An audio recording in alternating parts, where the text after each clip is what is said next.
Glory, glory, glory. Bonsoir chers frères et sœurs dans le Seigneur, bonjour à vous qui allez suivre la journée. Et je vous salue tous dans le précieux merveilleux nom de notre Seigneur Jésus-Christ. Celui qui était, qui est et qui vient. Celui qui est le même hier, aujourd'hui et pour l'éternité. S'il vous plaît, de partout où vous nous suivez, veuillez nous écrire, veuillez partager la vidéo à un grand nombre de personnes. Et veuillez aussi, s'il vous plaît, nous dire à partir d'où vous nous suivez ce soir, s'il vous plaît, à partir d'où. Je suis actuellement à Kinshasa après la grande tournée que nous avons eue. Ouagadougou, Dakar au Sénégal, Libreville au Gabon, mais aussi en Côte d'Ivoire, Abidjan. Et là, nous sommes à Kinshasa déjà. La fatigue après la tournée, mais c'est la fin de l'année. Nous sommes en plein chantier ici dans nos sièges administratifs et notre lieu de culte. Et une équipe qui travaille toute la nuit. Nous sommes en train d'aménager les lieux pour Hanouka 2018. Le 11, du 11 au 31. Nous allons avoir 21 jours de jeûne et prière. Nous vous donnerons bientôt tous les détails parce que nous aimerons commencer cette année en sanctifiant le premier mois dans la prière et dans la consécration et même dans la réconsécration. Alors pour vous tous qui êtes là ce soir, ce matin, Dieu vous bénisse abondamment s'il vous plaît. À partir de vous nous suivez, Bujumbura, Belgique, Côte d'Ivoire, Abidjan, Dakar, Maroc. S'il vous plaît, venez très nombreux, partagez la diffusion, invitez vos amis. Nous allons passer des moments exceptionnels autour de la parole prophétique. Venez très très nombreux, Montpellier, Abidjan, Paris, merci. Côte d'Ivoire encore, Paris, dans la Tunisie. Bonsoir, c'est à partir d'où Jean-Philippe Ado, vous nous suivez à partir d'où? De Paris, de Tunis, décidément aujourd'hui, c'est Douala, Cameroun, Paris, encore Paris. Voilà, venez très nombreux, partagez la diffusion. Chypre, mon fils, l'apôtre Bilga, que je salue. Abidjan, merci beaucoup. Belgique, Charleroi, merci prophétesse. Depuis Abidjan encore, Bordeaux, donc ça se joue entre Paris, Abidjan, et voilà, Toronto, Canada, Paris, waouh. Je vais commencer dans les minutes qui suivent.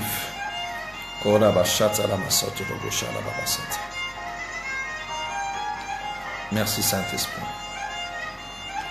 Waouh, venez très nombreux. Dans une minute, je vais commencer. S'il vous plaît, on peut aller à plus de 150. Partagez la diffusion à tous vos amis. Partagez la diffusion juste en bas. Partagez, invitez tous vos abonnés. Et réveillez quelqu'un qui est en train de dormir. Textez quelqu'un tout de suite si vous avez 2 numéros. Et dites à cette personne, s'il te plaît, sois éveillé parce que nous sommes dans notre vidéo trompette d'argent. Nous voulons sonner la trompette pour parler à l'Église dans notre responsabilité en tant que prophète d'office. J'aimerais prier avant toute chose. Père, dans le nom de Jésus-Christ, je te remercie pour ces instants que tu nous donnes. Je te remercie pour ta présence dans ce studio.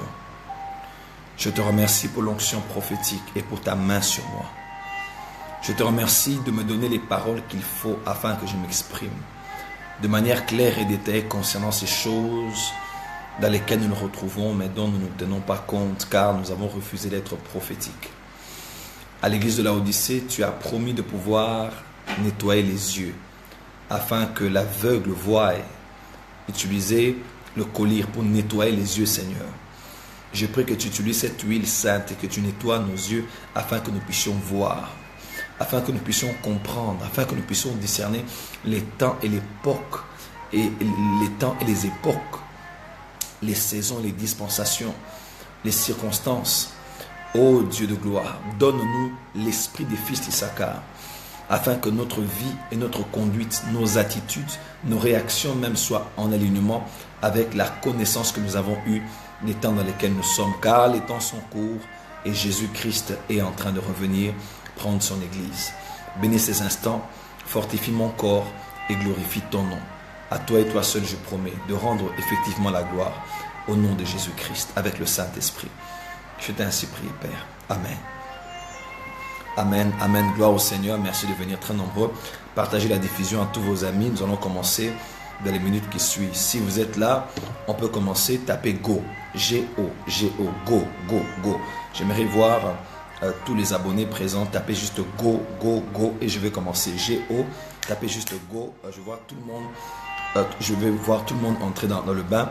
Tapez juste go et puis on va commencer. Je sais que vous êtes en contact avec moi et qu'on n'est pas en retard par rapport au décalage. Voilà. Donc, il semble que les Amen arrivent un peu en retard. Voilà, tapez juste go et je vais commencer. On va commencer ce soir. Gloire au Seigneur. Go, go, go. Glory. Oh, mazo parashatanabe. Voilà, on est là. Gloire au Seigneur. Nous allons commencer tout de suite. Alors, j'aimerais lire pour vous 2 textes de la parole de Dieu. 3 même. J'aimerais lire pour vous Ésaïe chapitre 62. Ésaïe chapitre 62. Prenez avec moi Ésaïe 62. Prenez vos Bibles ou bien notez. Ésaïe, livre du prophète Ésaïe. Ésaïe est le prophète messianique, le prophète du Fils. Ézéchiel est le prophète du Saint-Esprit. Il parle beaucoup du Saint-Esprit et des visions, des révélations des anges. Ésaïe parle beaucoup du Messie, du règne messianique. Il parle non seulement de la première venue du Seigneur lorsqu'il était sur la terre pour mourir jusqu'à la croix. Il parle de la passion dans Ésaïe chapitre 53. Mais vous allez voir, il parle aussi du règne messianique, c'est-à-dire la période de 1000 ans alors que nous allons régner avec Christ sur la terre. Le prophète Ésaïe en parle, et Jérémie est le prophète du Père, qui parle beaucoup au nom de l'Éternel. Alors on va lire Ésaïe chapitre 62 à partir du verset 1er. Pour l'amour de Sion, je ne me tairai point. Pour l'amour de Jérusalem, je ne prendrai point de repos, jusqu'à ce que son salut paraisse comme l'aurore, et sa délivrance comme un flambeau qui s'allume. Alors les nations verront ta gloire, les nations verront ton salut, et tous les rois ta gloire, et l'on t'appellera d'un nom nouveau, que la bouche de l'Éternel déterminera. Tu seras une couronne éclatante dans la main de l'Éternel, un turban royal dans la main de ton Dieu. On ne te nommera plus délaissé, on ne te nommera plus terre d'isolation, mais on t'appellera mon plaisir en elle, et l'on appellera la terre épouse, car l'Éternel met son plaisir en toi. Et ta terre aura un époux. Comme un jeune homme s'unit à une vierge, ainsi tes fils s'uniront à toi. Et comme la fiancée fait la joie de ton fiancé, de son fiancé, ainsi tu feras la joie de ton Dieu. Verset 6. Sur tes murs, Jérusalem, j'ai placé des gardes. Retenez bien cela. Sur tes murs, Jérusalem, j'ai placé des gardes. Ils ne se tairont ni jour ni nuit, vous qui l'a rappelé au souvenir de l'Éternel, point de repos pour vous, et ne lui laissez aucun relâche jusqu'à ce qu'il rétablisse Jérusalem et la rende glorieuse sur la terre. Gloire à Dieu. J'aimerais lire pour vous Matthieu chapitre 24. Matthieu 24 à partir du verset 29. Matthieu 24 à partir du verset 29. Matthieu 24 à partir du verset 29. Bon, je préfère qu'on aille directement au verset 32. Matthieu 24 à partir du verset 32.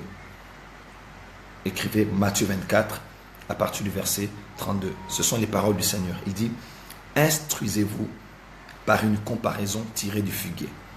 Dès que ses branches deviennent tendres et que les feuilles poussent, vous savez que l'été est proche.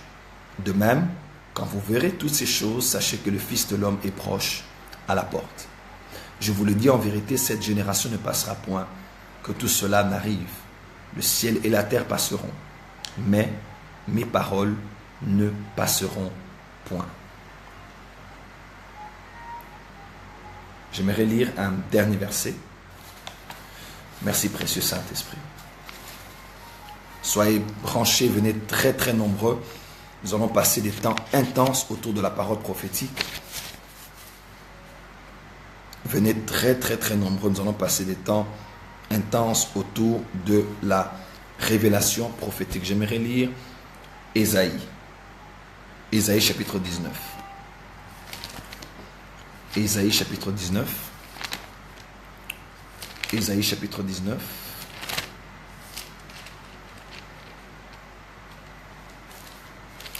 Ésaïe chapitre 19, à partir du verset 22. Ésaïe 19, 22. Ésaïe 19, 22. Je vais lire. Ainsi l'Éternel frappa les Égyptiens Il les frappera, mais il les guérira, et ils se convertiront à l'Éternel. Oui, l'Éternel qui les exaucera et les guérira. Là, on parle de l'Éternel qui va frapper l'Égypte. Rappelez-vous, l'Égypte ne parle pas uniquement de la nation égyptienne, mais parle aussi de l'Afrique, à l'instar de l'Éthiopie. En ce même temps, il y aura une route d'Égypte en Assyrie. Les Assyriens iront en Égypte et les Égyptiens en Assyrie. Et les Égyptiens avec les Assyriens serviront l'Éternel. En ce même temps, Israël sera, lui, troisième, uni à l'Égypte et à l'Assyrie. On parle d'une trilogie, Assyrie, Égypte et Israël. On dit, et ces pays seront l'objet d'une bénédiction. L'Éternel des armées les bénira en disant, béni soit l'Égypte, mon peuple, et l'Assyrie, œuvre de mes mains, et Israël, mon héritage. Dieu dit, béni soit l'Égypte, mon peuple, l'Assyrie, œuvre de mes mains, et l'Israël, mon héritage. Que Dieu soit glorifié. Alors ce soir, nous voulons clôturer cette série que nous avons nommée 2018, Reconstruction du Temple, Israël et Réveil final. Vous êtes les bienvenus à notre vidéo et j'espère que nous allons passer des bons moments dans la présence de Dieu. Je vous prie d'être concentrés parce que ce n'est pas une prédication, ce n'est pas un enseignement, mais c'est une lumière prophétique que j'apporte en cette fin d'année, alors que la nation d'Israël vient de terminer la fête de Hanouka, qui est une fête qui ne se retrouve pas parmi les 7 fêtes de l'Éternel, ni même parmi les 3 principales qui comprend ces 3 principales qui comprennent la fête de Pâques, Pécha, la fête de Pentecôte, de la moisson, et la fête des tabernacles, la fête de Sukkot.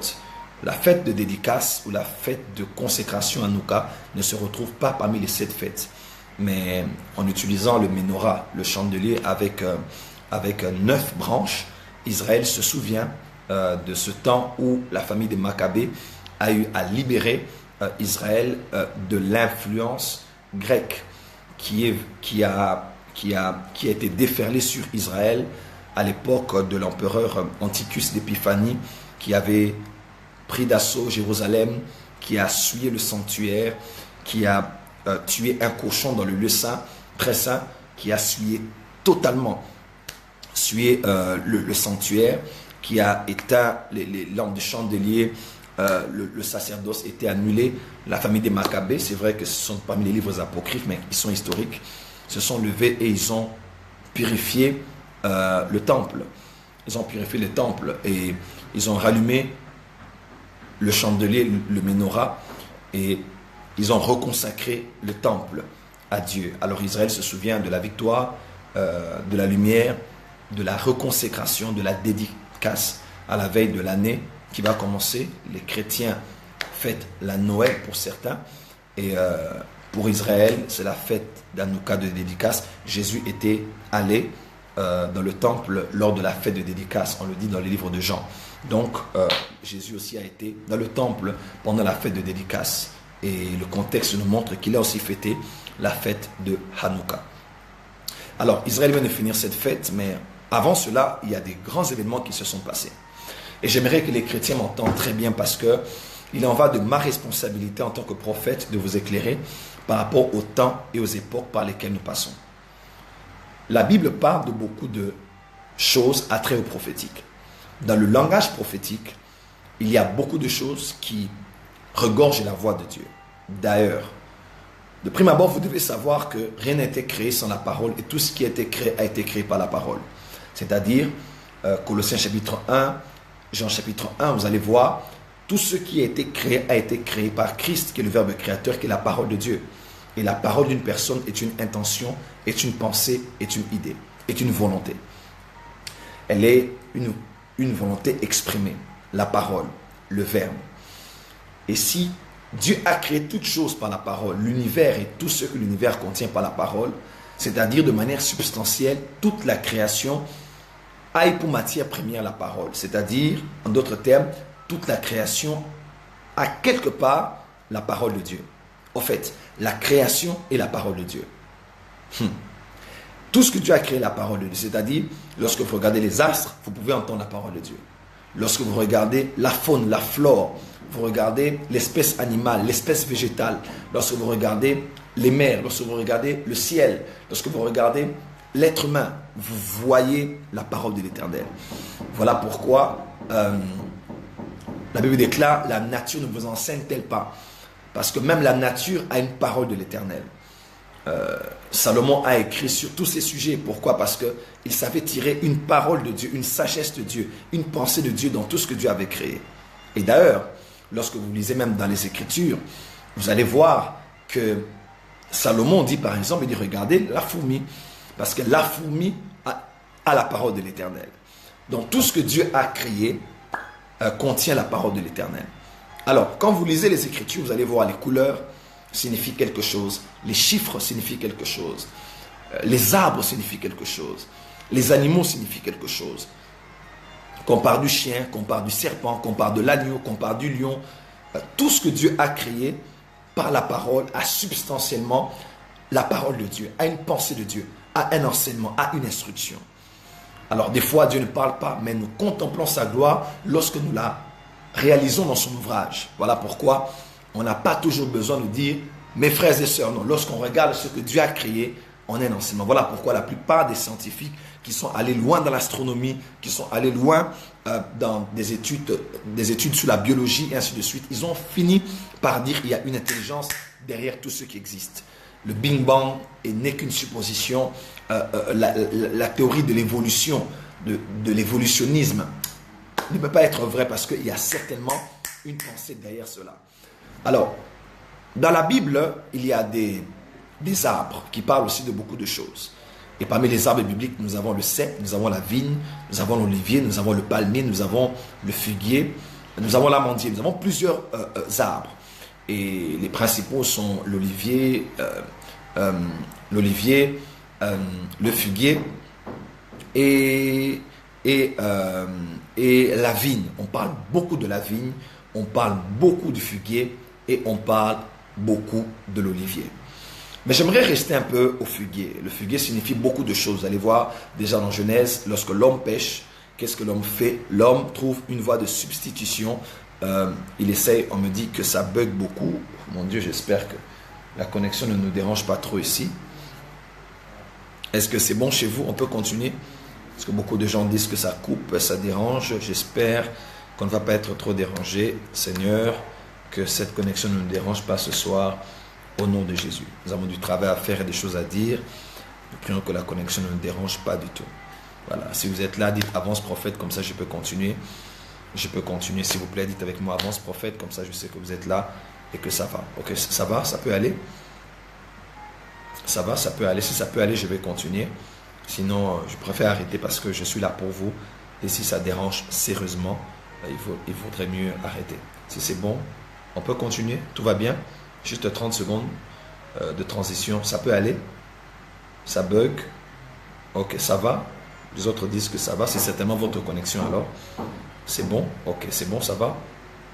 Ok, d'accord. Je vais continuer. Alors, lorsqu'on parle des arbres bibliques, le figuier symbolise beaucoup de choses. Adam a utilisé les feuilles de figuier pour se couvrir. C'est l'image de la justice personnelle et des œuvres humaines, de la justification de la chair, de la loi, de ce que l'homme veut faire pour se couvrir de son mal. On parle beaucoup du figuier, mais le figuier symbolise aussi et surtout Israël. Jésus dit et parle en ces termes, il dit, regardez, utilisez une comparaison avec le figuier. Quand vous regardez que ses branches deviennent tendres et que les feuilles poussent, vous savez exactement.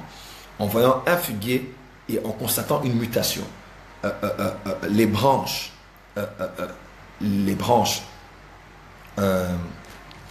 qu'est-ce que Jésus dit? Jésus dit, quand vous voyez que les branches deviennent tendres et que les feuilles poussent, vous savez. Quand vous regardez le figuier, vous voyez une métamorphose, une mutation, une transformation. Les feuilles poussent, les branches deviennent tendres. Vous savez que la mutation du figuier est en train d'annoncer la fin d'une saison et le début d'une autre saison. Et Jésus faisait allusion à Israël. Une autre version dit, voyez le figuier. Et tenez une comparaison par rapport au figuier. Quand vous regardez le figuier, vous voyez les branches devenir tendres vous voyez les feuilles pousser, vous savez qu'une saison touche à sa fin et une autre veut commencer. Et lorsque Jésus parle, là nous sommes dans Matthieu chapitre 24, à partir du verset 32, lorsque Jésus parle en ces termes, il parle de la nation d'Israël. Lorsque vous voyez le figuier, qui est l'image d'Israël, en train de pousser, en train de reverdir, en train de paraître à son plus beau jour, sachez qu'une saison s'arrête et une autre veut commencer. Et regardez bien aujourd'hui Israël. Israël est au nœud de tout, au centre de toutes les actualités. Ce pays d'à peu près un peu moins d'1% de la population mondiale fait parler de lui pour ou contre. Tout le monde parle d'Israël dans les chaînes de télévision locales, sur les chaînes de télévision internationales, Al Jazeera, CNN, Fox News, France 24, TV5, Monde et tout ce que vous avez, Africa 24, on parle tout le temps, BBC, on parle tout le temps d'Israël. Benjamin Netanyahu, Jérusalem. Aujourd'hui, avec la décision de Donald Trump de déplacer l'ambassade de Tel Aviv à Jérusalem, tout le monde sait, et tout le monde le sait clairement, qu'il y a quelque chose qui se passe sur le plan spirituel. Et Jésus dit, si vous pouvez comparer le figuier, regardez tel élément plus tel élément est égal à changement de saison, vous devez aussi avoir l'intelligence des fils d'Issachar afin de savoir discerner les temps et les saisons. C'est-à-dire, lorsqu'on regarde les choses qui se passent autour de nous, lorsque vous regardez Trump qui a été élu, on ne l'aime pas trop, il n'est pas conventionnel, il n'est pas présidentiel, mais les décisions qu'il prend vont pour le bien des chrétiens. Il a limité en très grand nombre. Il a en très grand nombre limité l'entrée des musulmans sur le sol américain. Il a protégé, il a protégé, il a protégé les chrétiens. Et aujourd'hui, il prend la défense d'Israël. Quand on voit ces choses, on sent qu'il y a quelque chose qui arrive. Et vous ne devez pas seulement être là en train de vouloir fêter, de vouloir, dans la nomenclature, donner des noms à votre année qui va commencer. Ne faites pas les choses parce que dans la francophonie, tel a fait, tel on veut faire, tel ils ont fait, tel nous voulons faire. Non. Je crois que l'onction prophétique est l'une des plus importantes onctions ce temps de la fin. Et il est très important que l'Église comprenne ce qui est en train de se passer. Aujourd'hui, nous devons encore regarder Israël et tenir compte de l'horloge de Dieu par cette nation et tirer les conclusions, comprendre que la saison est en train de se terminer et une autre saison est en train de vouloir commencer. Écoutez-moi très bien, enfants de Dieu. Et ici, j'aimerais parler de 2 ou 3 choses avant de pouvoir commencer pour vous mettre un peu dans le mood de mon message. Dans Isaïe chapitre 62, on parle de la restauration de Jérusalem. Ici, on ne parle pas de Jérusalem. Jérusalem, s'il vous plaît, j'ai déjà bloqué la personne, restez concentré. Ici, on ne parle pas de Jérusalem comme étant la Jérusalem céleste ou bien l'église. Non, non. Isaïe 62 parle d'Israël. Et on parle d'Israël et de Jérusalem, la capitale que nous connaissons. Et dans Isaïe 62, on dit beaucoup de choses concernant la restauration de Jérusalem. Mais Dieu dit une chose très importante. Dieu dit, il dit dans le verset 6, il dit, sur tes murs j'ai placé des gardes. J'ai placé des gardes. Et ils vont se taire ni jour ni nuit parce qu'ils ont la mission de travailler en tant que sentinelle, en tant que gardien, en tant qu'intercesseur pour la restauration de Jérusalem.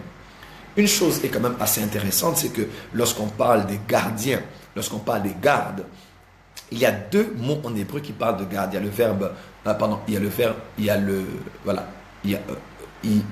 le verbe garder, il y a le verbe shamar dont j'ai déjà parlé lorsque j'enseigne sur les prophètes shamar. Shamar veut dire garder, protéger, faire le guet, être sentinelle de veiller tout autour, dresser une muraille. Bref, c'est le travail de celui qui garde comme une sentinelle. Mais de 2, il y a aussi un mot que l'on appelle yatsar. Yatsar, qui veut dire aussi garder. Garder dans un autre contexte. Mais chose grave, c'est qu'aujourd'hui, en Israël, on appelle les chrétiens les Yatsarim. On appelle les chrétiens les Yatsarim. Donc tous les chrétiens en Israël, si vous y allez, on les appelle les Yatsarim. Merci beaucoup. Voilà. Tous les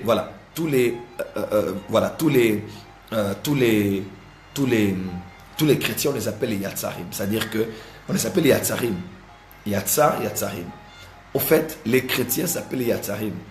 Comme quoi, dans sa vision messianique, Isaïe avait déjà annoncé que Dieu allait placer des chrétiens sur les murs de Jérusalem et qui aurait la responsabilité de prier jour et nuit pour la paix de Jérusalem et pour sa restauration. Encore pour dire quoi? Pour dire que l'Église, que les chrétiens ont une mission importante par rapport à la restauration de Jérusalem en tant que capitale, de deux, par rapport à la protection, par rapport à la conversion des Juifs, à leur retour vers le Messie qui était venu et qui n'ont pas reconnu. Certes, ils ont été aveuglés pendant un temps. Vous allez lire dans Romains chapitre 11. Mais Dieu a permis cela pour que le salut puisse nous parvenir à nous. Très important. Deuxièmement, j'aimerais dire ceci.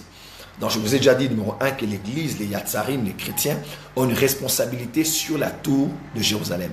Numéro 2, vous allez voir dans Acte 9, versets 13 à 15, lorsqu'on parle de l'apôtre Paul, qui est l'image même du ministère apostolique, mais aussi de la dimension apostolique de l'Église. L'apôtre Paul, on a dit à son sujet, Dieu a dit, il est mon instrument, il dit par là à Anania, il est mon instrument pour apporter mon nom auprès des nations, auprès des rois et auprès des fils d'Israël. Au fait, quand vous lisez bien dans les Écritures, vous allez voir que l'apôtre Paul n'est pas l'apôtre des Juifs.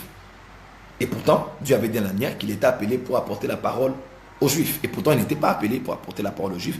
Il a même dit lui-même dans Galates, il a dit, celui qui a appelé Pierre, apôtre des circoncis, m'a appelé apôtre des incirconcis. La sphère juridictionnelle de Paul n'était pas du tout le judaïsme ou bien les Juifs. La sphère juridictionnelle de Paul était les païens. Mais pourquoi Dieu avait dit à Anania qu'il devait apporter la parole vers les nations, apporter la parole au roi et apporter la parole aux fils d'Israël? C'est parce que Dieu ne parlait pas seulement de l'apôtre Paul comme étant un homme, mais comme étant une institution, mais comme étant une onction.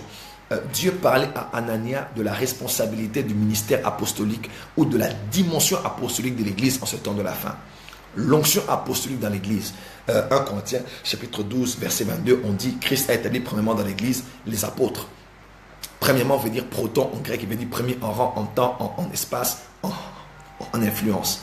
Donc l'onction apostolique est la plus importante onction de l'Église. Et la première onction, l'onction qui couvre toutes les onctions dans l'Église. Éphésiens 4 verset 11, il a donné d'abord premièrement les apôtres. Les apôtres. Nous avons été édifiés sur le fondement des apôtres et des prophètes. Éphésiens 2 verset 20. Et vous devez le savoir que l'onction qui a ouvert l'ère de l'Église dans Actes chapitre 2 est l'onction qui va fermer l'ère de l'Église. L'onction qui a ouvert l'ère de l'Église est l'onction qui va fermer l'ère de l'Église. L'onction qui a ouvert l'ère de l'Église, c'était l'onction apostolique et c'est elle qui va fermer encore l'ère de l'Église. Et vous devez le savoir. La Bible déclare les premiers seront les derniers et les derniers seront les premiers. Les premiers seront les derniers, c'est-à-dire la première onction qui a travaillé, c'est celle qui sera la dernière. Et ça, c'est clair. Vous devez savoir, enfant de Dieu, que l'onction apostolique est celle qui a relâché le royaume sur la terre. Mais l'onction apostolique est aussi celle qui va clôturer l'impact du royaume sur la terre avant que nous puissions revenir et régner durant 1000 ans sur la terre avec le Messie Yeshua. Mes frères et sœurs, Dieu a voulu que l'onction qui puisse opérer maintenant, ce soit l'onction apostolique. Nous opérons dans les nations, c'est-à-dire apporter la bonne nouvelle aux païens et révolutionner, changer la société de deux au roi, c'est-à-dire aux leaders d'influence sur les 7 royaumes d'influence. Là, on ne parle pas seulement des royaumes comme étant le royaume du Maroc, de la Belgique. Là, on parle des sphères, des systèmes qu'on appelle aussi les royaumes.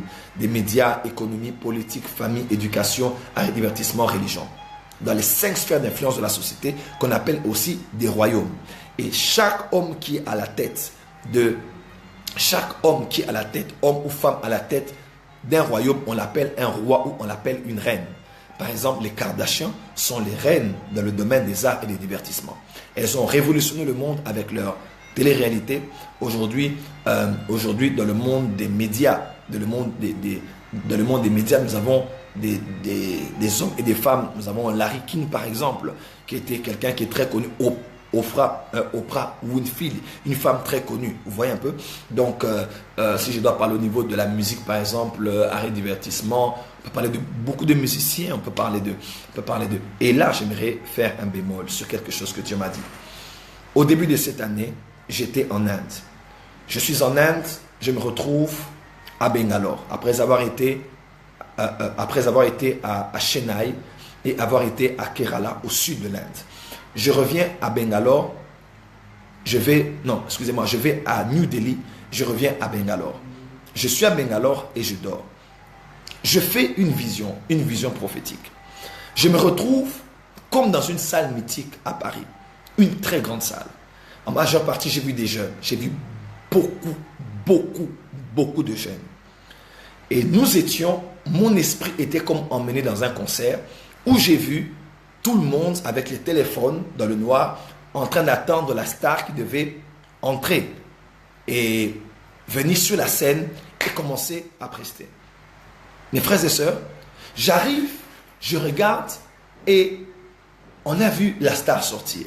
Lorsque la star est sortie, tout le monde a crié. C'était cette année, au début de l'année, alors que j'étais en Inde. Suivez-moi très bien. On voit la star sortir. Et lorsque la star sort, beaucoup de gens disent que ça coupe trop. We are really sorry for that. Si ça passe, dites avance prophète. Voilà pourquoi il faut que nous puissions acheter ce matériel, un matériel média pour ne plus avoir des problèmes de connexion. Là, nous allons placer un satellite. Nous allons avoir une connexion 4G et nous allons suivre des vidéos sans aucune coupure. Nous allons parler de ça tout à l'heure. Si c'est bon, dites avec moi avance prophète. Je vais continuer.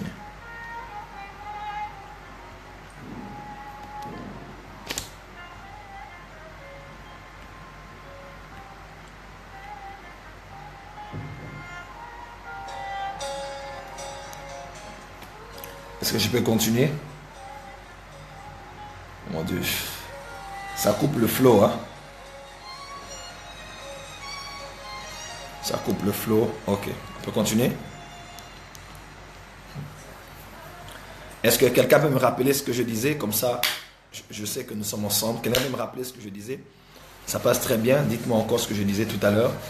Je vais vous dire quelque chose qui va vous choquer. Surtout vous, tout le peuple de Paris, de France. Vraiment, je vais faire une déclaration ici grave.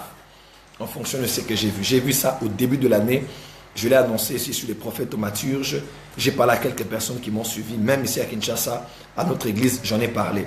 Est-ce que je peux aller? Ok, voilà. Je suis à Paris dans une vision et je me retrouve au début de l'année. C'était quand j'étais en Inde à Bangalore. Et je vois, la star était attendue. Et subitement, je vois un jeune homme entrer. Alors qu'il est entré, tout le monde a crié Dadju. Je pense que c'est ça. Le frère de Maître Gims. Dadju, je ne sais pas trop bien. Le frère de Maître Gims. Voilà, exactement. Je vois que les gens me suivent. Le frère de Maître Gims. Je le vois, ça c'était au début de l'année. Je vois, il entre. Et lorsqu'il entre, c'était un monde incroyable. J'ai jamais vu autant de monde. Les gens criaient, il y avait de l'euphorie. Tout le monde criait là et prenait les photos. Tout le monde criait. Et subitement, lorsqu'il est entré, c'est le frère de Maître Gims, je vois alors qu'il est entré, subitement, lorsqu'il a pris son micro, il a voulu chanter un cantique et tout le monde attendait, tout le monde voulait entendre une chanson qu'il connaissait de son album. Alors que je ne savais pas qu'il aurait eu un aussi grand succès en cette fin d'année, notamment en ce mois de décembre, lorsqu'il a eu à sortir son album. Voilà, Dadju, voilà. Qu'est-ce que je vois? Je vois, il a le micro en main, et il est en train de chanter. Mes frères et sœurs, je n'ai jamais entendu ça. J'ai entendu Donnie McCurkin, j'ai entendu McDowell, j'ai entendu, je vous dis, j'ai entendu Pasteur Atoms Mbouma, j'ai entendu toutes les belles voix, Jonathan Mungonga, mon fils, Chimimbaya, mon fils, j'ai entendu des belles voix dans le gospel, mais je n'ai jamais entendu une aussi belle voix et Wines. C'était Dadju qui avait le micro. Et alors que tout le monde l'attendait pour qu'il chante un cantique qu'il connaissait parce qu'ils étaient là pour le concert, il a commencé à chanter pour Dieu. Mes frères et sœurs, j'ai vu tout le monde être en train de pleurer. La foule était en train de pleurer. Tout le monde pleurait. Il y avait une gloire incroyable. Et dans la vision, on m'a dit, Dieu a exaucé les prières de leur mère. C'est ce qu'on m'a dit. Dans la vision, on m'a dit, Dieu a exaucé les prières de leur mère. Dieu a exaucé les prières de leur mère. Dans la vision. C'était au début de l'année. Je ne savais même pas qu'il allait avoir autant de succès qu'il a eu. Et Dieu m'a dit, watch and see. Je ne fais pas de commentaires. Watch and see. Vous savez, Jésus revient bientôt. Le même Jésus qui apparaît à des musulmans à la Mecque. Le même Jésus qui apparaît à des musulmans dans les mosquées. Le même Jésus qui apparaît à tout un village musulman au Soudan, au Nigeria, au nord du Cameroun, où les gens se réveillent le matin, ils racontent le rêve qu'ils ont eu et tout le monde a eu le même rêve.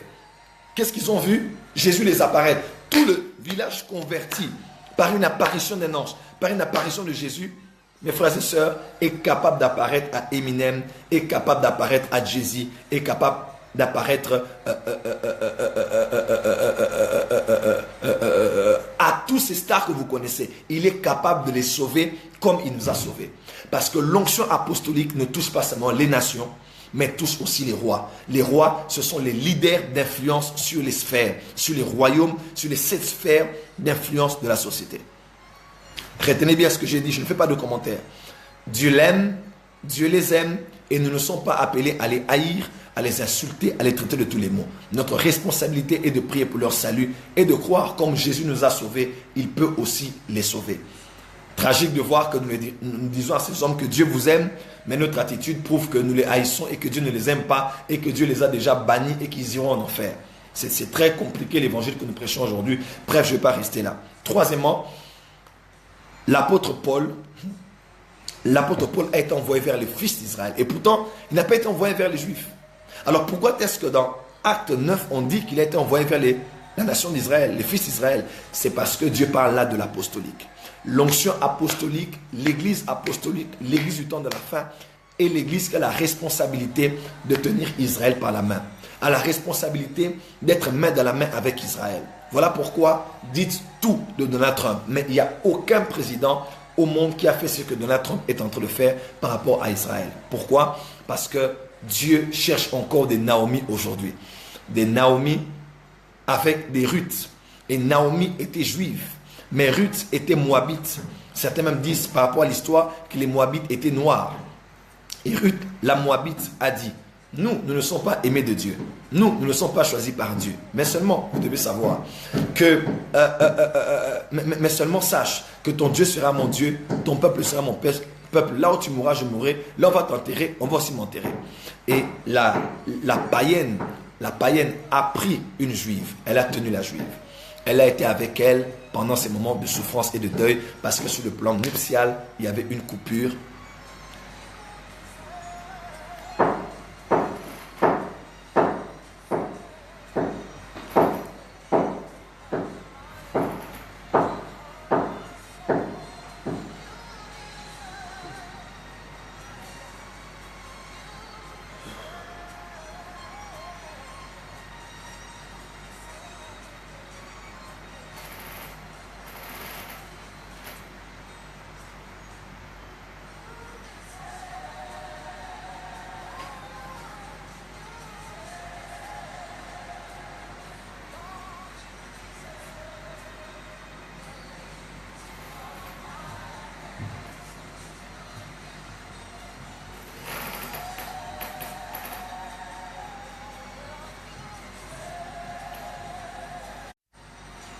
Est-ce que ça va?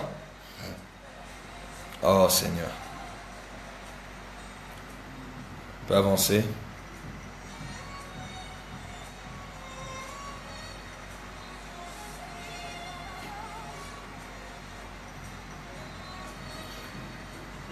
Voilà. Je parlais de Paul, la responsabilité de Paul. Ok. Est-ce que je peux avancer? Voilà. Waouh. Ce soir, je vais faire tout pour ne pas être long. Comme ça, demain, j'aurai tout mon temps de prendre la parole et de vous enseigner sur ces choses.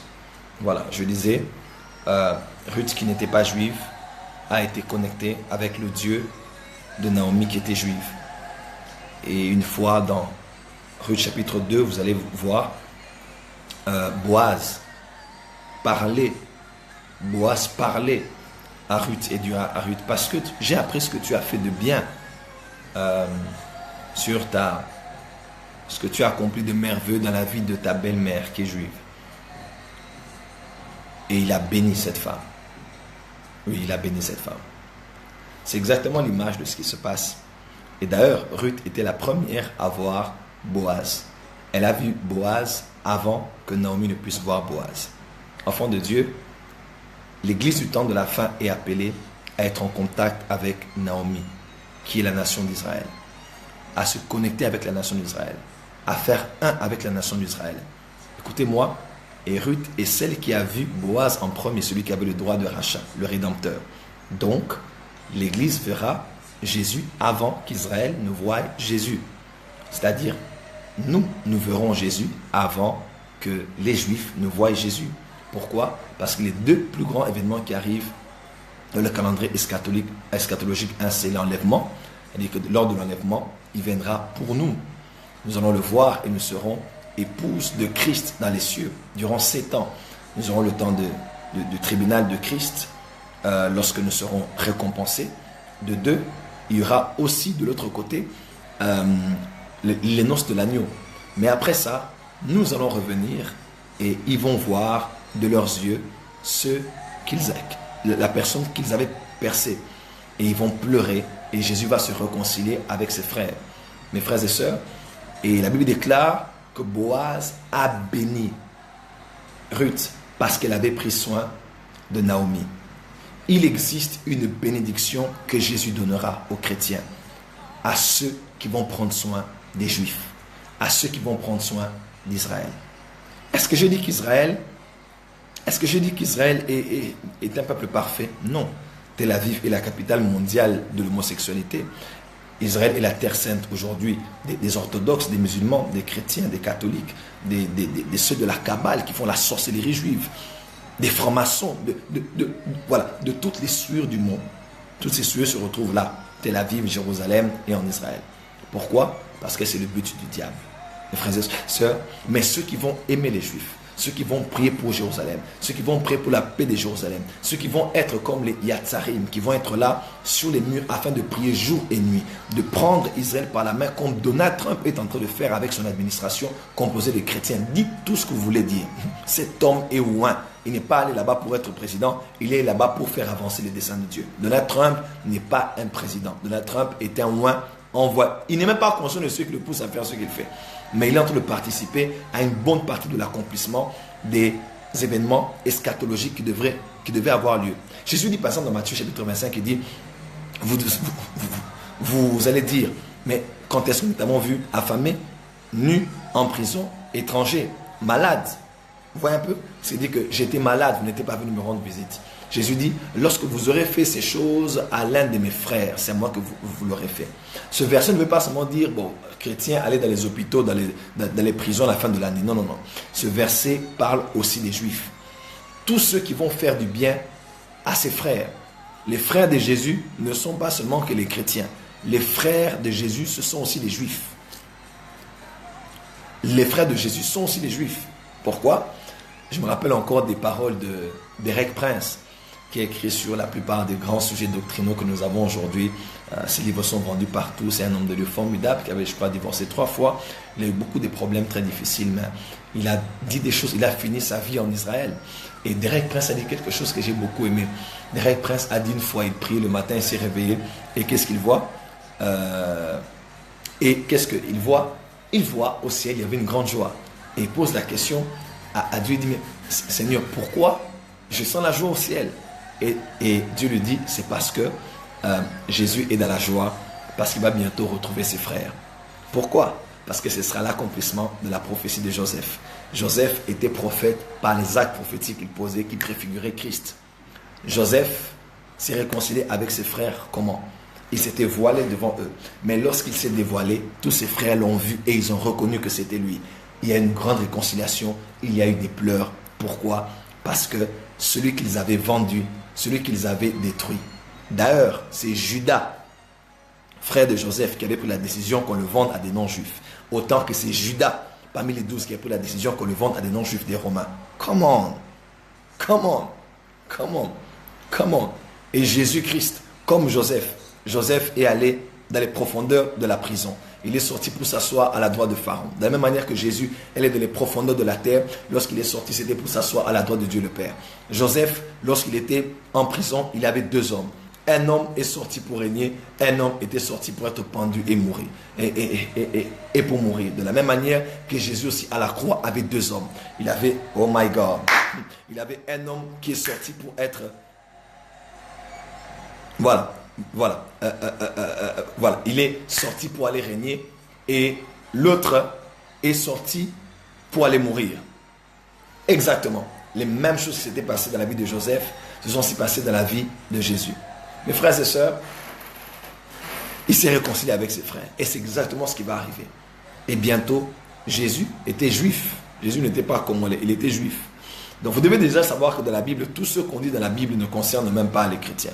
Concerne d'abord Israël de prime abord. Alors, enfants de Dieu, nous devons ouvrir les yeux afin de comprendre ce qui est en train de se passer dans l'Église en cette saison. Vous devez savoir qu'Israël est dans le plan de Dieu. Nous ne sommes pas dans la dispensation d'Israël, nous sommes dans la dispensation de l'Église. Dieu est en train de rêver l'Église afin qu'elle prenne ses responsabilités par rapport à Naomi. Et il y a une bénédiction que Dieu donnera aux chrétiens qui vont prier pour la paix de Jérusalem, qui vont travailler pour le bonheur des Juifs. Donald Trump, Dieu se souviendra de lui et de sa postérité. Pourquoi? Parce que Dieu avait dit, il va bénir ceux qui vont bénir Israël, il va maudire ceux qui vont maudire Israël. Et ça c'est clair, c'est un principe. Mais regardez un peu, ça c'est à tous mes frères et sœurs qui sont africains. Regardez bien dans les Écritures, vous allez voir, dans Ésaïe qu'on a lu, Dieu parle d'une trilogie, Assyrie, Égypte et Israël. Il parle de comme étant son peuple, son héritage, l'œuvre de ses mains. L'Égypte, c'est aussi l'Israël, c'est aussi l'Afrique. Et Dieu est en train, en cette saison 2018, retenez bien ce que je vous dis, 2018 sera une année très eschatologique. La plupart des événements cités dans les Écritures seront vus à l'œil, en commençant par les cieux, par les événements astronomiques. Que sur la terre, la plupart des événements, je ne dis pas que Jésus revient en 2018, mais je dis qu'une bonne et grande partie des événements du temps de la fin, nous allons voir ces choses être notoires en 2018. Elle sera une année très eschatologique, une année très prophétique, où les projecteurs seront de nouveau sur Israël. Et je vous promets, 2018 sera le début d'un mouvement prophétique, d'un nouveau mouvement prophétique dans la francophonie. Retenez très bien ce que je vous dis. Vous savez, dans le temps des saisons, Dieu met en emphase un ministère ou une onction pour un but et un bien particulier. Il y a eu des temps où il y avait l'emphase sur le ministère des évangélistes. Rena Bonke, T.L. Osborne, Benny Hinn. Voilà, tout le vent des croisades d'évangélisation. C'était tout ce qu'on vivait auparavant. Il y a eu un mouvement comme des apôtres. Moi, il y a eu un mouvement des pasteurs, des bons pasteurs qui ont fait l'œuvre. Écoutez-moi, c'est dur de dire, mais je vous promets, Dieu met maintenant de l'emphase sur le ministère prophétique. Je ne parle pas dans le monde des anglophones, africains, mais je parle dans la francophonie. Dieu est en train de mettre de l'emphase sur le ministère prophétique comme jamais on a vu. Ce n'est pas que le ministère prophétique est plus important que les pasteurs. Mais excusez-moi, messieurs les pasteurs, les docteurs, les apôtres, les évangélistes, en tant que prophète, Dieu m'a dit, dans la francophonie, les regards vont plus se tourner sur les prophètes. Pourquoi?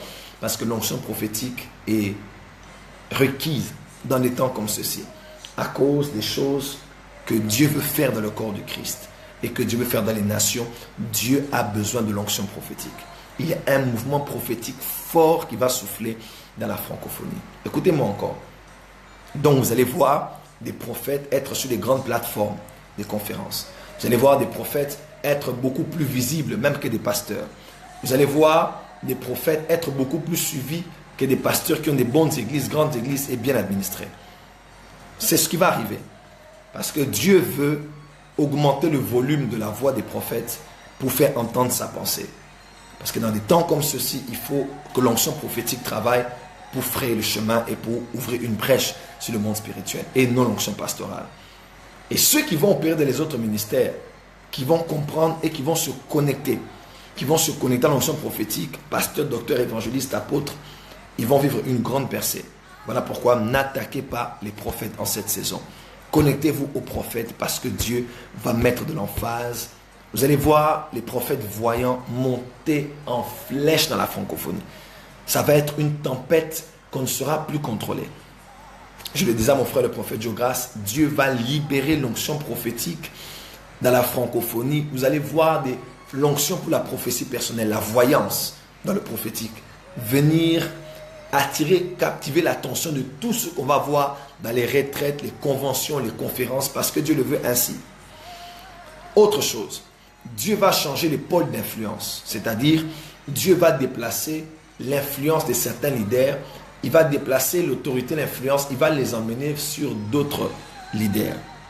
Ce que j'aimerais dire, très capital, les leaders qui influençaient la francophonie ne sont plus ceux qui vont influencer la francophonie à partir de 2018. Ils vont continuer à faire leur travail. Quelques-uns vont rester, qui se sont alignés à la volonté de Dieu. Mais d'autres qui étaient restés dans la stagnation, Dieu va les mettre, Dieu va continuer à les utiliser, mais Dieu va shifter, il va déplacer les pôles d'influence et d'autorité. Les gens vont plus écouter d'autres personnes que ceux qu'on avait toujours entendus. Retenez bien ce que je dis. Il y aura un shift dans le leadership. Les hommes qu'on écoutait beaucoup, ils vont continuer à nourrir nos âmes, ils vont continuer à nous bénir dans la parole, mais on va plus être concentré sur d'autres types de messages. Je ne dis pas que les autres messages ne sont pas importants, je n'ai pas dit ça. Mais je dis qu'il y a une nourriture que l'Église a déjà mangée, mais maintenant elle a besoin d'autre chose à cause de la saison. Vous savez, on sait qu'il y a le petit déjeuner, qu'il y a le déjeuner, qu'il y a le dîner, qu'il y a le souper. Pardon, qu'il y a le dîner, qu'il y a le souper. Vous savez, parce qu'à chaque temps de la journée, on a un repas que demande l'organisme pour une bonne croissance et une stabilité. C'est ce qui va arriver. Il y a des nourritures qu'on a mangées au petit déjeuner qui étaient bien. Il y avait certains types de messages, on les téléchargeait, on les écoutait, on les aimait, on partageait, c'est intéressant, ce pasteur la prêche comme ça. C'est bien, mais c'était la nourriture du petit déjeuner. C'est-à-dire, le corps a eu besoin de ça et aura toujours besoin de ça parce que c'est un cycle. Mais maintenant, à cause du temps dans lequel nous ne sommes plus le matin, nous sommes le soir. Et la nuit est avancée. Il est écrit, je me tiens à la porte et je frappe, église de Laodicée. Celui qui va entendre ma voix et qui va ouvrir, je vais entrer et je vais souper avec lui. Parce que le souper est le dernier repas du jour. Écoutez, mon enfant de Dieu, maintenant, le repas qui est attendu, c'est le souper. Ce n'est pas le déjeuner, ce n'est pas le dîner, ce n'est pas le petit déjeuner. Il y a des messages qu'on a entendus, mais on a obéi à ces messages-là. On a respecté ces messages-là. On nous a parlé de la sainteté, on s'est sanctifié. Mais maintenant, le corps du Christ va avoir besoin d'un autre repas. Le corps du Christ va avoir besoin d'une autre nourriture. Et le mouvement du surnaturel va revenir en force. Pourquoi? Parce que les œuvres occultes vont devenir de plus en plus visibles. Et écoutez-moi très bien, les œuvres des occultistes vont devenir de plus... Regardez Hollywood aujourd'hui, il y a le médium de Hollywood. Il y a tout un tas de choses à Hollywood qui se passent sur ETV avec des magiciens comme dans le grand cabaret qu'on a en France. Dans la plupart des grandes cérémonies, même avec Jamel Debbouze et consorts, on met en évidence la magie. La magie a un moment spécifique où on doit le voir s'exprimer. Le monde s'habitue au surnaturel. Les hommes vont trouver des solutions par rapport au domaine sanitaire, au domaine de leur santé, par la médecine. Alors, les églises vont commencer à baisser parce que plusieurs vont embrasser la religiosité. Déjà, Jésus n'était même pas chrétien. Donc, Jésus n'est pas venu créer une religion chrétienne. Il est venu créer une famille, une église glorieuse qui doit influencer le monde. Retenez bien ce que je vous dis, vous allez me comprendre. Ça va se passer à partir de mai, juin, juillet. Il y aura comme un shift qui va se passer l'intérêt des chrétiens de la francophonie va se diriger vers autre chose que sur ce qu'ils mangeaient d'habitude. Et ceux qui vont s'ajuster à l'onction prophétique, même s'ils sont des pasteurs, ils vont couler, ils vont percer. S'ils sont des apôtres, ils vont couler. S'ils sont des évangélistes, ils vont couler. S'ils sont des docteurs, ils vont couler. Mais ceux qui vont rester seulement dans l'onction de leur ministère sans s'adapter au prophétique, ils vont se mettre de côté et Dieu va, écoutez-moi, ce sera une année extrêmement importante dans le monde de la francophonie parce que Dieu va changer les pôles d'autorité. Les hommes qui étaient mis en avant ne seront plus les mêmes. Dieu va hausser la voix de plusieurs autres personnes. Vous allez voir dans les églises qu'il y a en France une grande croissance. Certains pasteurs qu'on ne connaissait même pas avoir une grande croissance numérique. On va se poser la question, ils étaient où depuis tout ce temps? Mais Dieu va le faire. Dieu va abaisser des collines et Dieu va combler des vallées. Retenez bien ce que je vous dis. Retenez bien ce que je vous dis. Dieu va casser l'orgueil de plusieurs. Dieu va briser la sécurité de certains. Dieu va secouer. Dieu va remuer. Dieu va bousculer certaines structures parce que la religion est entrée, parce que l'orgueil est entré, parce que la suffisance est entrée, parce que l'égoïsme est entré, parce que le complet de supériorité est entré. Dieu va, retenez bien ce que je vous dis, Dieu va changer le pôle d'influence. Dieu va élever les humbles et il va abaisser les orgueilleux. Dieu va le faire à partir de l'année qui va commencer. Et Dieu va renforcer les relations entre Israël et les pays d'Afrique. Remarquez bien, Dieu va renforcer les relations de l'Égypte avec Israël. Retenez bien ce que je vous dis. Vous allez voir, Benjamin Netanyahu avait déjà fait sa tournée vers l'Éthiopie, vers le Rwanda, et ainsi de suite. Et ces nations sont prospères parce qu'elles se sont fait amies avec Israël. La Zambie aujourd'hui va recevoir la grande conférence Israël-Afrique. La conférence qui devait avoir lieu au Togo n'aura plus lieu au Togo. Parce qu'il y a eu beaucoup d'influence et le Togo est le seul pays qui a soutenu Donald Trump dans sa folie de ce qu'il a décidé. Mes frères, retenez bien ce que je vous dis. Et Dieu va emmener plusieurs nations d'Afrique de déplacer leur ambassade de Tel Aviv à Jérusalem. Ce mouvement va commencer. Et Dieu va permettre à Israël de continuer à bénir les nations africaines. Ces choses vont arriver.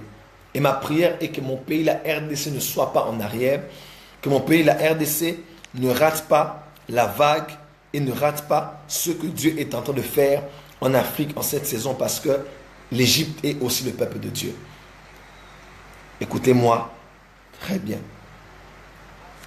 Écoutez-moi très bien. Écoutez-moi très bien. Un grand mouvement arrive. Je vais devoir m'arrêter ici pour ce soir. J'aimerais continuer demain avec vous. Un grand mouvement prophétique arrive. Les événements eschatologiques dont on parle dans la Bible, que certains ne connaissent que d'histoires ou de films sur l'Apocalypse tournés par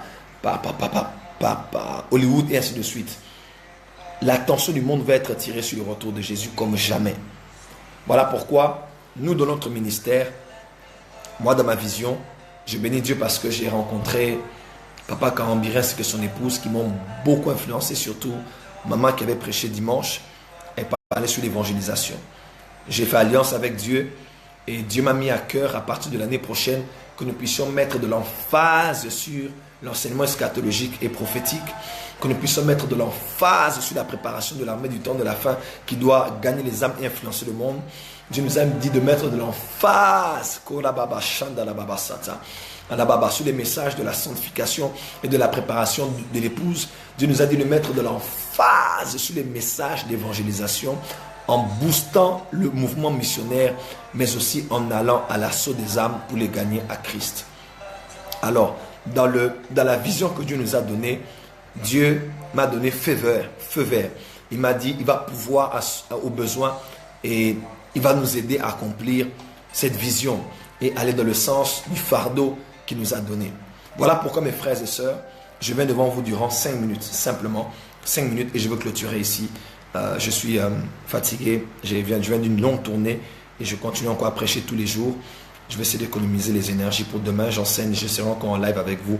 Et nous avons lancé comme ça une opération qu'on appelle Opération Matériel Mission. Tapez avec moi www.opérationmm.com. On peut taper ensemble www.opérationmm.com. www.opérationmm.com. Voilà. Nous avons lancé cette opération parce que nous avons lancé cette opération le 18 décembre. Nous voulons clôturer cette opération le 18 février. De quoi consiste cette opération? À quoi consiste cette opération? Nous sommes en train de réunir les moyens afin d'accomplir ce dont je viens de vous parler maintenant. C'est-à-dire, nous voulons monter un studio télévisé, un studio vidéo numérique. Avec ça, nous pourrons faire quand nous allons lancer nos cultes ici, nous allons avoir les cultes live sur YouTube, sur Facebook, sur Facebook. C'est ce que nous voulons faire par la grâce de Dieu. C'est ce que nous voulons faire par la grâce de Dieu. Donc vous allez voir comme ça se fait ailleurs, c'est ce que nous voulons faire. Lorsque nous sommes comme ça, en plein studio, dans l'école du ministère, lorsque j'enseigne sur le séminaire eschatologique, nous voulons le faire avec un matériel. C'est ce que nous voulons faire par la grâce de Dieu. Excusez-moi.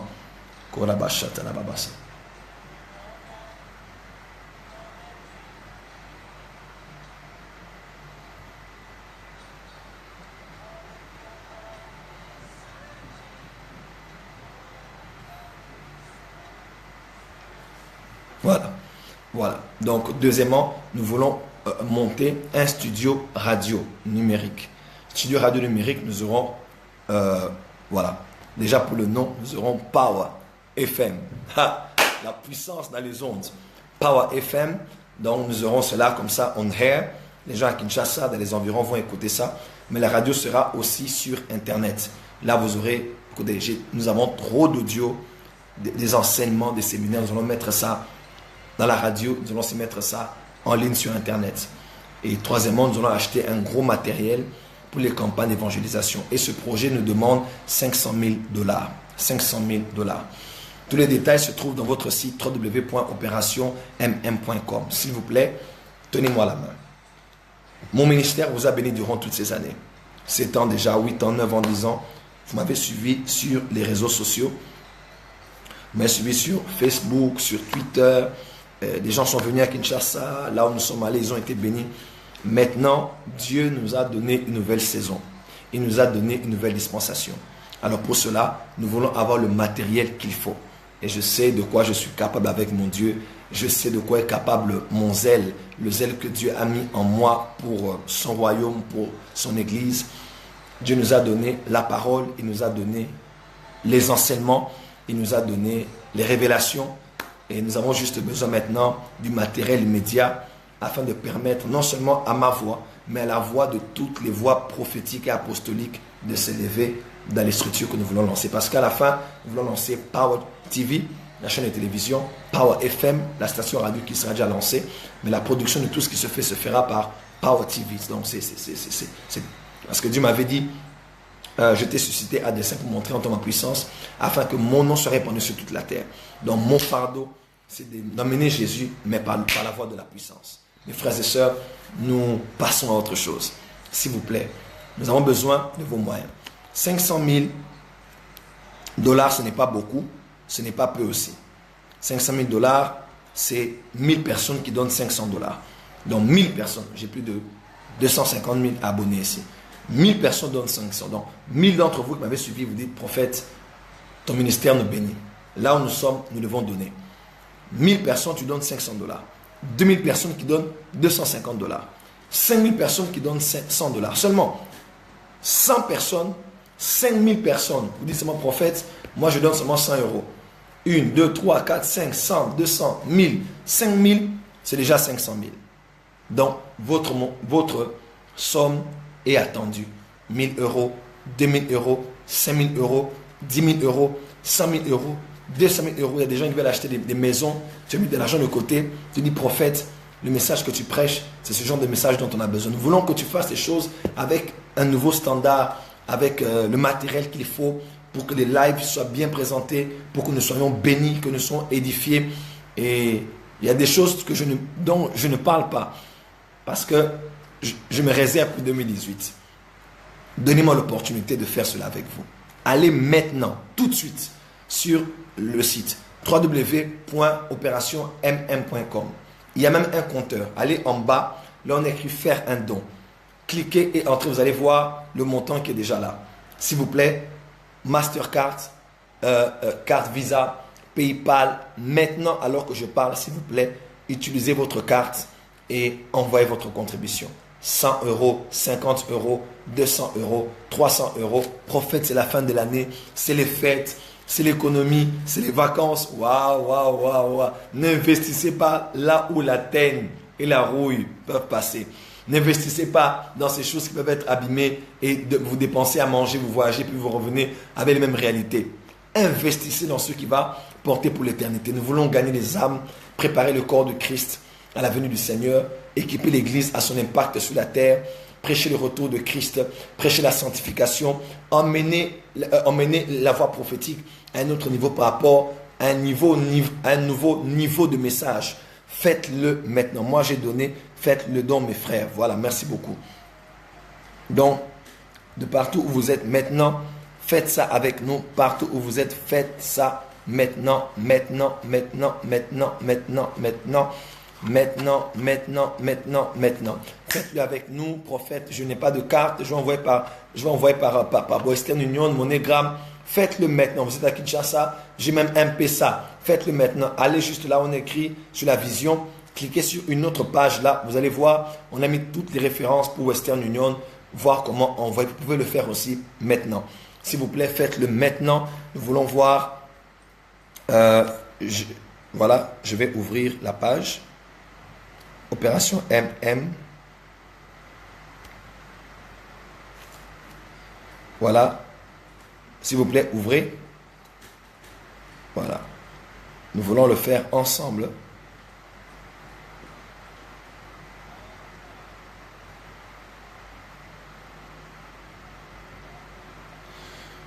Voilà, faites-le maintenant, maintenant, maintenant, maintenant.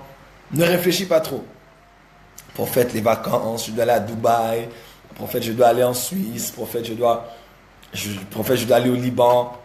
Mes frères et sœurs, investissez dans les vraies choses en cette fin d'année et croyez en un miracle. Seigneur, c'est tout ce que j'ai, mais je vais investir cela dans ton œuvre.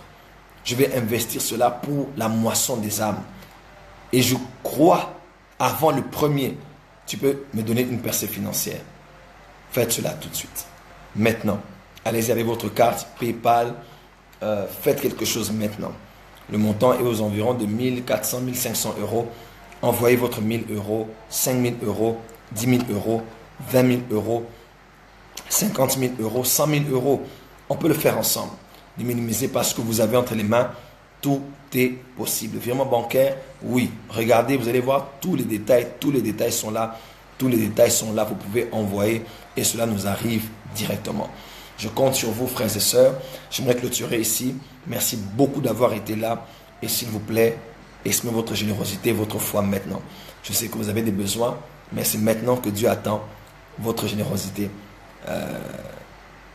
Tout autour de vous vous demande de l'argent, mais Dieu vous en demande aussi pour l'avancement de son royaume. Faites-le maintenant et attendez-vous un miracle avant le 1er janvier. Dieu vous bénira certainement. Père, au nom de Jésus-Christ, bénis mon frère et ma soeur. Bénis ton peuple, visite-les, comble-les et emmène-les plus loin et plus haut qu'ils n'ont jamais imaginé. Je les bénis tous autant qu'ils sont. Fais-nous grâce de réunir ce montant au plus tard le 18 février. 500 000 minimum ou plus, afin que nous puissions accomplir ta volonté sur la terre. Je te fais confiance, Seigneur. Quand tu donnes la vision, tu donnes aussi la provision. Au nom de Jésus. Amen. Amen. Soyez bénis. Je vais vous laisser ici. Je vous retrouve demain pour une autre vidéo avec beaucoup plus de détails par rapport à ce thème sur Israël 2018, reconstruction du temple et rêve du temps de la fin. God bless you. Portez-vous bien. Priez pour nous de même. Et n'oubliez pas, envoyez votre contribution maintenant. Nous en avons besoin pour Dieu, pour les âmes, pour le ciel, pour le royaume. Au nom de Jésus.